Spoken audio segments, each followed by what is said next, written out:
Warahmatullahi wabarakatuh.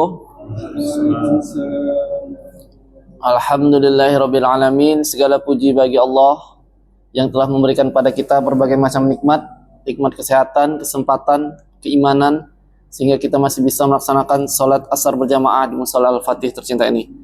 Salawat serta salam kita sampaikan pada junjungan kita Nabi besar Muhammad sallallahu alaihi wasallam, pada para keluarganya, para sahabatnya, dan para pengikutnya hingga akhir zaman. Semoga kita semua mendapatkan syafaatnya di yaumil akhir nanti.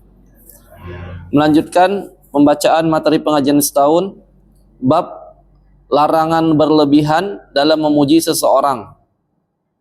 Memuji seseorang akan menjadikan orang yang dipuji semakin senang. Namun, bisa jadi pujian seseorang akan menjadikannya semakin sombong dan melakukan amalan hanya berharap pujian dari orang lain.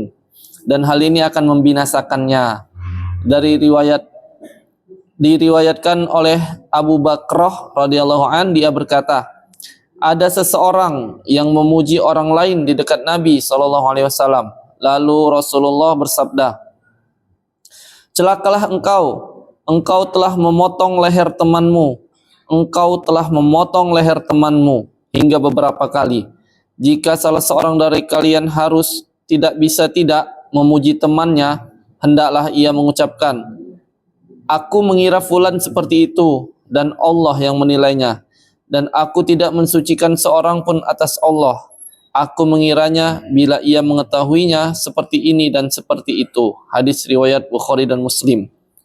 Abu Musa radhiyallahu an berkata, Nabi sallallahu alaihi wasallam mendengar seseorang memuji orang lain secara berlebihan, maka beliau bersabda, kalian telah binasa atau kalian telah memutuskan punggung seseorang. Hadis riwayat Bukhari dan Muslim.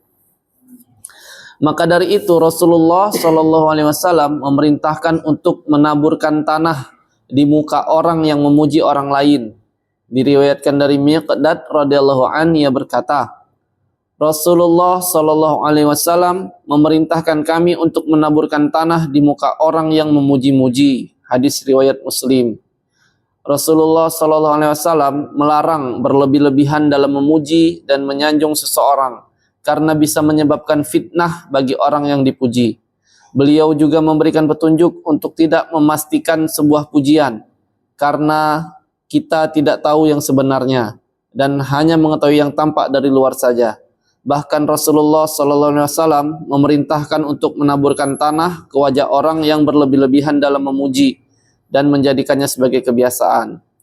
Hadis-hadis di atas mengingatkan kita akan beberapa hal. Yang pertama, larangan berlebih-lebihan dalam memuji.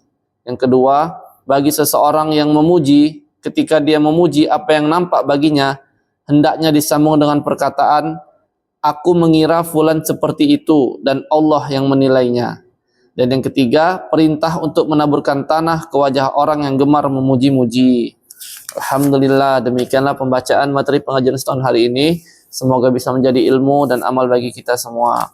Kita tutup dengan doa kafaratul majelis. Subhanallah bihamdi, subhanakallahumma wa bihamdika, asyhadu an la ilaha illa anta, astaghfiruka wa atubu ilaik. Wassalamualaikum warahmatullahi wabarakatuh. Waalaikumsalam.